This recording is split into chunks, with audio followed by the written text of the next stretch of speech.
திரௌபதி முர்மு எப்போ வந்தாலும் சரி முதலமைச்சருடைய தனிச் செயலாளர் VK பாண்டியனை நான் பார்க்கணும் அப்படின்னு அந்த அம்மா ஒரு முறை தன்னுடைய ஹெலிகாப்டரை அனுப்பி புவனேஸ்வருக்கு தலைநகருக்கு அனுப்பி அவரை அழைத்து வர செய்து IAS IPS ஆவதற்கான ஆரம்ப பயிற்சி. இப்படி எதை தொட்டாலும் VK பாண்டியன் நவீன் பட்நாயகனுடைய அரசுக்கு பெருமை. இதுதான் பிஜேபிக்கு சிறுமை. பல கோடிக்கணக்கான ரூபாய் தங்கம், வைடூரியம் எல்லாம் பல ஆண்டுகளாக பாதுகாக்கப்படுகிறது கருவறையில் வைத்து. கருவறைக்கான சாவியை VK பாண்டியன் எடுத்து தமிழ்நாட்டில் ஒழிச்சு வச்சுட்டாங்க. அப்போ தமிழர்கள் தங்கம், பொன், வைடூரியம் கடவுளுடைய பொருட்களை பூரா திருடுவதற்காக சாவியை கொண்டு போய் தமிழ்நாட்டில் வச்சுட்டாரு. இதை மோடி அங்கே கொளுத்தி போடுறார். ஒரியா மக்களுக்கு தன்னுடைய வாழ்நாளை அர்ப்பணித்து விட்டார். அவரை நான் அரசியலுக்கு ஈடுபடுத்த போகிறேன். அவருடைய IAS பதவியை ராஜினாமா செய்து விட்டார். செய்துவிட்டு என்னுடைய அமைச்சரவையில் அவரை சேர்த்த போகிறேன், இல்லை நாடாளுமன்றத்துக்கு அனுப்ப போகிறேன். இதுதான் நவீன் பட்நாயக்குடைய கொள்கை. இதை அமித்ஷாவும் மோடி அவர்கள் 2 பேருமே இவர் நவீன் பட்நாயக்குடைய வாரிசாக வளருவதை விரும்பும். VK பாண்டியன் தன்னுடைய வாழ்க்கையை ஒரியா மக்களுக்கு அர்ப்பணித்து கொண்டார். இது பிஜேபிக்கு பிடிக்கல. பிஜேபி எப்படியாவது ஆட்சிக்கு என்னை அப்புறப்படுத்தி விட்டு என்னை மிரட்டி பிஜேபியோடு இணக்கமாக கூட்டணி வைப்பதற்கு முயற்சி செய்தார்கள். பிஜேபி கூட்டணி ஆட்சியை கொண்டு வருவதற்கு முயற்சி செய்தார்கள். இதையெல்லாம் நான் தடுத்து விட்டேன்.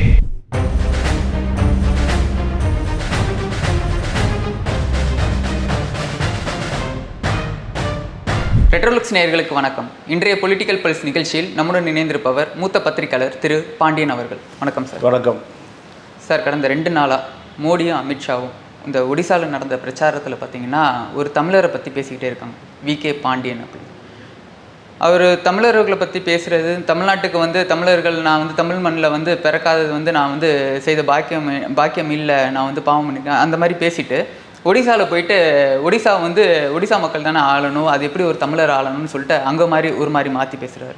ஒரு தமிழர் மீது எதனால அவ்வளோ பெரிய ஒரு வன்மம் சொல்லலாமா? அதாவது தமிழர் ஆளக்கூடாது. அதே மாதிரி அந்த புரி ஜெகநாதர் கோயிலோட அந்த சாவி தமிழர்கள் கையில் தான் ஒப்படைச்சிருக்காங்க. இது யார் ஒப்படைச்சிருக்காங்கன்னு தெரியும். நாங்கள் திருப்பி பிஜேபி ஆட்சிக்கு வந்தோன்னா ஒடிசா பேசுகிற ஆள் ஒடிசாவோட மக்கள் தான் இங்கே ஆட்சி அமைப்பாங்க அப்படின்னு சொல்லிட்டு ஒரு காரசாரமாக பேச்சு. அதே மாதிரி தமிழர்களை திருடர்கள் இந்த மாதிரி போன்ற விஷயங்களை பேசியிருக்காங்க. அதுக்கு நம்ம முதல்வர் MK ஸ்டாலினும் கண்டனம் தெரிவிச்சிருக்காரு. யார் சார் அந்த VK பாண்டியன்? யார்? VK பாண்டியன் ஒரு இந்திய ஆட்சிப்பணி அதிகாரி, ஒரு IAS அதிகாரி. இவர் ஒரிசா கேடர். இவர் திருமணம் செய்த பெண் ஒரு ஒரியா பெண். ஆக தமிழராக இருந்தாலும் ஒரிசாவினுடைய மாப்பிள்ளை. அப்போது இவருடைய செயல்பாடுகள் முதலமைச்சராக இருந்த நவீன் பட்நாயக்கு பிடித்து போக இவரை தன்னுடைய செயலாளராக அமர்த்தி கொள்ளுகிறார் நவீன் பட்நாயக். அதுக்கு என்ன காரணம்னா, ஒரு முறை புயல் ஒரிசாவை அடிக்கடி தாக்குகிற புயல். இந்த புயலில் ஒரு முறை ஏறக்குறைய ஆயிரக்கணக்கான பேர் மரணமடைந்திருக்கிறார். பேரிடர் மீட்பு குழு சரியாக அந்த ஒரிசா ஆதிவாசி மக்களை, அதாவது ஷெட்யூல்ட் ட்ரைப்ஸ் அங்கே நிறைய, அவர்களை அப்புறப்படுத்தாமல், அவர்களுக்கு எந்த விதமான விழிப்புணர்வும் ஏற்படுத்தாமல், அவர்களுக்கு முதலுதவி மருத்துவ உதவி செய்யாமல் அந்த புயலை சந்தித்ததனுடைய விளைவு பல ஆயிரக்கணக்கான சடலங்கள் மீட்கப்பட்டது. அதன் பிறகு ஒரு 5 வருடம் கழித்து, இது முதல் நடந்தது 96. அதன் பிறகு 2000க்கு பிறகு அதே போன்று ஒரு புயல் அறிவிப்பு வருது.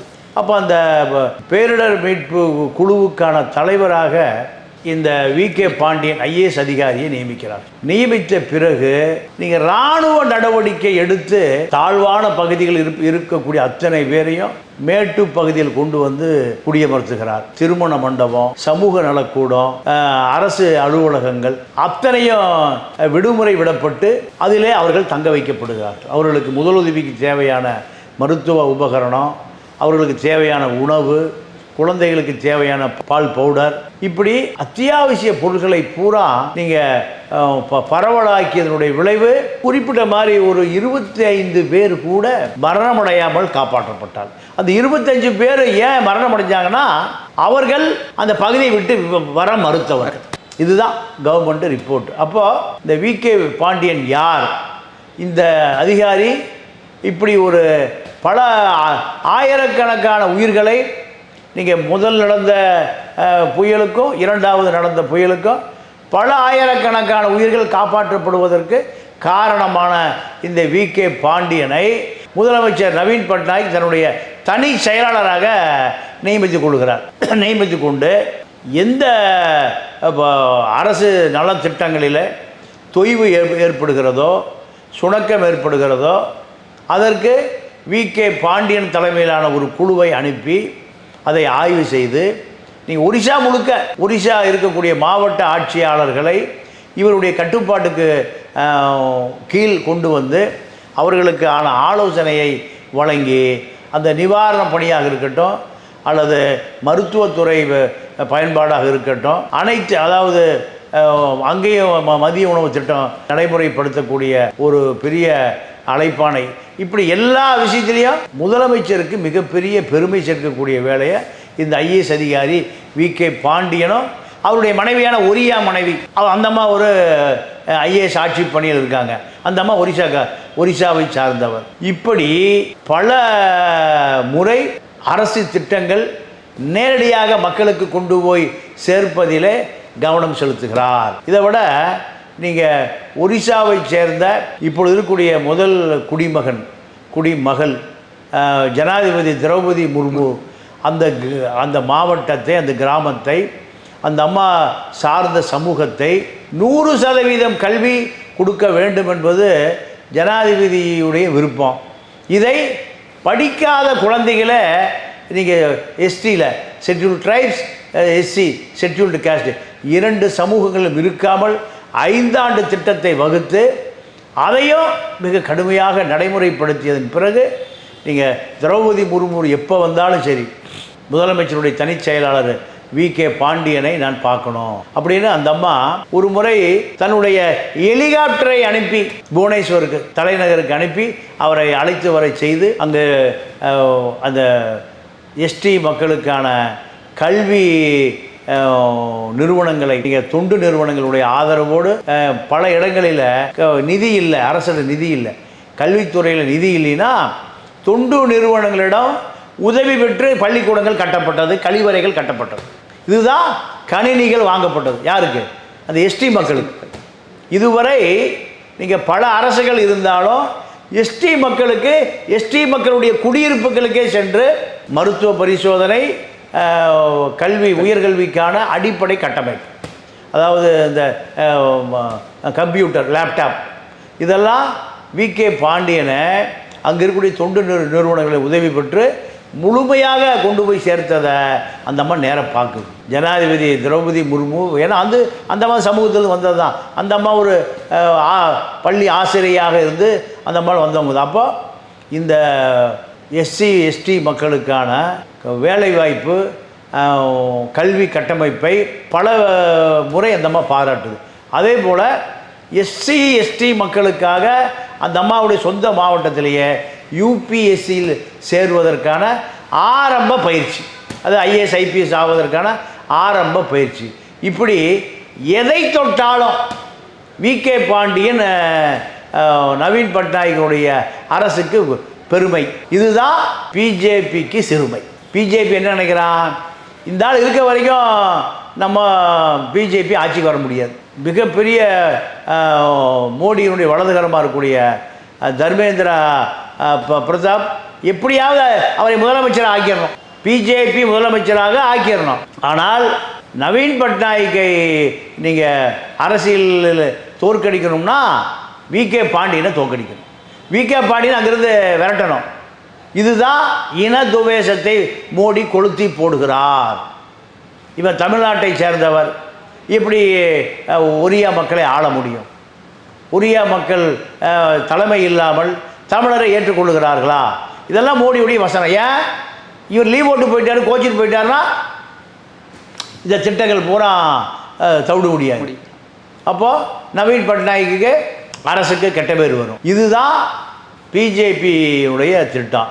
அப்போ பிஜேபி திட்டத்தை பூரி ஜெகநாதர் கோயில் என்பது ஒரியா மட்டும் இல்லை, ஒரியா, கல்கட்டா, ஆந்திரா, மகாராஷ்டிரா அத்தனை பேர் வந்து அங்கே வழிபடக்கூடிய கோயில் பூரி ஜெகநாதர் கோயில்.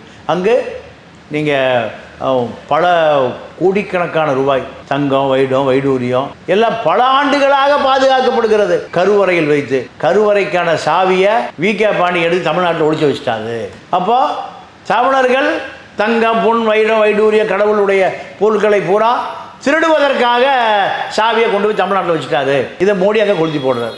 இது ஒரியா மக்கள் மத்தியில் ஒரு பேசு பொருளாக மாறி இருக்கிறது. அப்போ அவர் சொல்கிறாரு, வி.கே. பாண்டியன் சொல்கிறார், நான் ஒரு அரசியல்வாதி அல்ல பதிலுக்கு பதில் சொல்லுவதற்கு. அப்படி எங்கேயாவது சாவி தமிழ்நாட்டில் இருந்தால் அவரே கண்டுபிடிச்சி கொண்டு வந்து திறக்கட்டும். நான் தமிழ்நாட்டில் அந்த சாவி எங்கே நான் ஒழித்து வைத்திருக்கிறேன் என்பதை அவருடைய உளவுத்துறையை கண்டுபிடிக்கட்டும். அவர் தானே பிரதமர், ஏன் இவ்வளோ நாள் தாமதிக்கிறார்? குற்றம் சொல்லிட்டு டெல்லிக்கு போயிடுறாரு. நான் வழக்கு தொடருவேன். கடந்த 6 வருஷமாக அந்த சாவி பிரச்சனை. ஆமாம். அப்போது இதை தீர்க்க வேண்டியது மாநில மத்திய அரசுகள் தான்.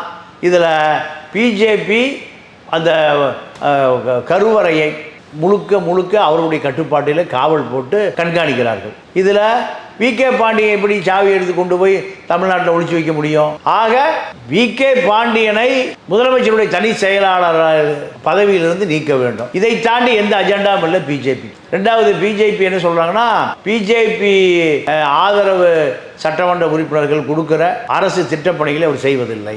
அவர் நவீன் பட்நாயக் அரசு கொடுக்குற அதிகாரிகள் கொடுக்குற அரசியல்வாதிகள் கொடுக்குற பணிகளை மட்டும் செய்கிறார். பிஜேபியை மாற்றாந்தாய் மனப்பான்மையாக ஒதுக்குறாருன்னு ஒரு புகாரை அமித்ஷா சொல்கிறார். அவர் சொல்கிறாரு, அரசு திட்டங்கள் அனைத்து மாவட்டங்களுக்கும் போய் சேரும்.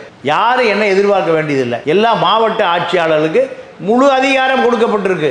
அரசு போடுகிற திட்டங்களை முழுமையாக நடைமுறைப்படுத்துகிறார்களா என்று கண்காணிப்பதான் என் வேலையை தவிர திட்டம் போடுவது மாவட்ட ஆட்சியாளர் வேலை. மாவட்ட ஆட்சியாளரைக்கு பின்னுக்கு தள்ளிட்டு நாம் போய் எந்த திட்டத்தையும் போடுவதில்லை. திட்டங்களுக்கான ஆலோசனை ஒவ்வொரு மாவட்டத்துக்கும் போகிற மாவட்ட ஆட்சியாளர் தலைமையில் ஒரு ஆலோசனை குழு அதிகாரம் மாவட்ட ஆட்சியாளருக்கு தான். கண்காணித்து முதலமைச்சருக்கு அறிக்கை கொடுப்பதான் என்னுடைய வேலையை தவிர நான் ஒவ்வொரு மாவட்டத்திலையும் பிஜேபி ஆதரவாளரா, பிஜேபிக்கான சட்டமன்ற உறுப்பினர்களா, பிஜேபி நாடாளுமன்ற உறுப்பினர்களா, பிஜேபி மத்திய மந்திரி ஆளுகிற பகுதியாக இதெல்லாம் நான் வேறுபாடு காட்டுவதில்லை.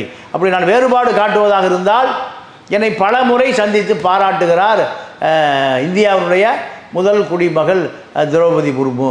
இப்படி நான் பாரபட்சம் காண்பிப்பவனாக இருந்தால் தன்னுடைய எனக்கு கார் போய் சேர முடியல அந்த பகுதிக்கு, அடர்ந்த காட்டு பகுதி, நாளாகும், நேரமாகும், 30 கிலோமீட்டருக்கு மேலே காரு வேகமாக போக முடியாது.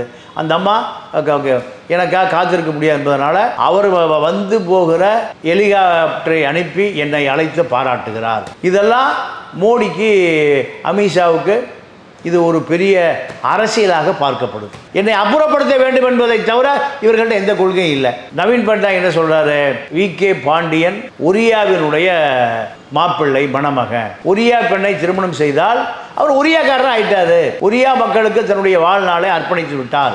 அவரை நான் அரசியலுக்கு ஈடுபடுத்த போகிறேன். அவருடைய ஐஏஎஸ் பதவியை ராஜினாமா செய்துவிட்டு என்னுடைய அமைச்சரவையில் அவரை சேர்த்த போகிறேன், இல்லை நாடாளுமன்றத்துக்கு அனுப்ப போகிறேன். இதுதான் நவீன் பட்நாயக்குடைய கொள்கை. இதை அமித்ஷாவும் மோடி அவர்கள் 2 பேருமே இவர் நவீன் பட்நாயக்குடைய வாரிசாக வளருவதை விரும்பவில்லை. அவருக்கும் கல்யாணம் ஆகல, யாரும் வாரிசு இல்லை, கட்சி அடுத்தது இவரோட தலைமையில் இயங்குன்றதுக்கு. ஆமாம். அப்போது பிஜேபி எப்பவுமே இனவாதத்தை, மதவாதத்தை நீங்கள் தூண்டிவிடும். இப்போ தமிழர்களுக்கு எதிரான வன்மத்தை மோடியும் அமித்ஷாவும் அங்கு விஷ விதையை தூவுகிறார். அது எங்கே?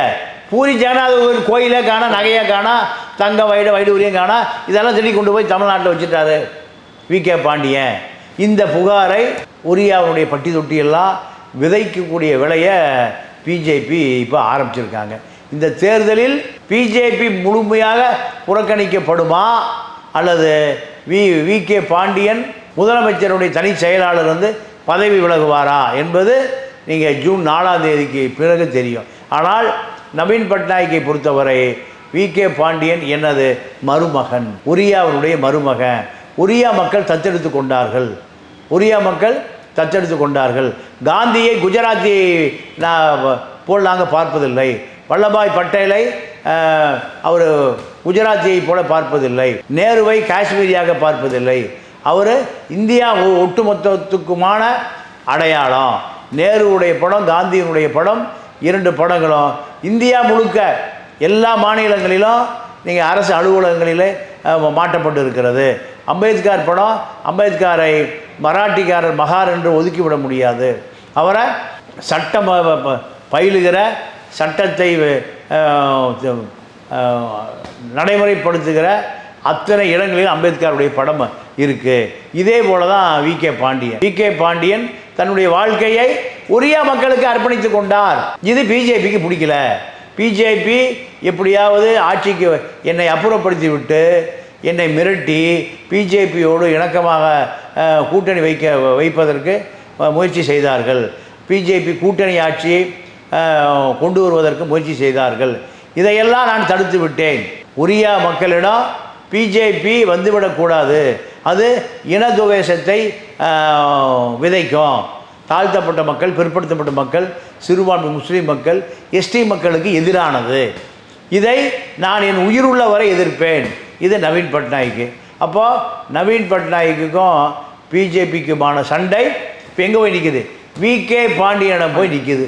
இதுதான் வி.கே. பாண்டியன் மீது வன்மத்தை பிஜேபி அண்ணன் அமித்ஷாவும் கக்குவதற்கு இதுதான் காரணம்.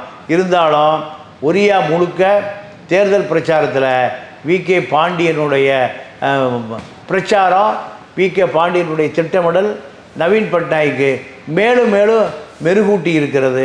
அதனால் நீங்கள் பிஜேபி எதை சொன்னாலும் ஒரியா மக்கள் கேட்க தயாராக இல்லை.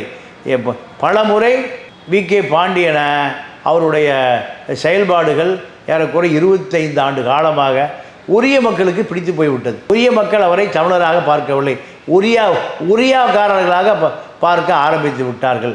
இதனுடைய விளைவு தான் தமிழகத்தை சேர்ந்த ஒருவர் எப்படி ஒரிசாவிலே ஆட்சி அமைப்பதை, ஆட்சி அதிகாரத்தை தீர்மானிப்பதை பிஜேபி பார்த்து கொண்டு இருக்கும். தர்மேந்திர பிரதான் முதலமைச்சர் வேட்பாளராக மாறுவதற்கு வி.கே. பாண்டியன் தடையாக இருக்கிறார். இதுதான் பிஜேபியினுடைய குற்றச்சாட்டு. தேர்தல் முடிந்த பிறகு பிஜேபியினுடைய நிலை என்ன, நவீன் பட்நாயக்குடைய நிலை என்ன என்பதை பொறுத்து அடுத்த கட்ட நகர்வு. வி.கே. பாண்டியன் பதவி கொடுப்பதா, சட்ட மேலவை மூலம் அமைச்சராக்குவதா, இல்லது நாடாளுமன்றத்துக்கு அனுப்புவதா, இது போன்ற திட்டமிடல் ஜூன் 4ஆம் தேதிக்கு பிறகு அவருக்கான பதவியை தீர்மானிப்பதை நவீன் பட்நாயக் முடிவு செய்து வைத்திருக்கிறார். ஆக ஜூன் 4க்கு பிறகு ஒரிசா அரசியலில் பல அதிரடி மாற்றங்கள் நிகழப்போகிறது. கொடுக்க வாய்ப்பு இருக்கா சார்? அடுத்த முதலமைச்சர் பதவி கொடுக்க வாய்ப்பு இருக்கு? இல்லை, முதலமைச்சர் கொடுக்க மாட்டாங்க. முதலமைச்சருக்கு பதிலாக சிறப்பு அந்தஸ்தோடு முதலமைச்சருடைய தனி செயலாளரை தாண்டி நீங்கள் நிதியமைச்சராக வருவதற்கு கூட வாய்ப்பு. இதுதான். ஏன்னா ஒரியா மக்கள் அவர்கள் ஏற்றுக்கொள்கிறார்களா மறுக்கிறார்களா? வி.கே. பாண்டியனுடைய பிரச்சாரம் ஒரிசாவில் பிஜேபி பெரிய அளவில் தமிழ்நாட்டை சேர்ந்த ஒருவர் ஒரியாவை ஆள்வதா? இதுதான் கேள்வி ஒரிசா முழுக்க.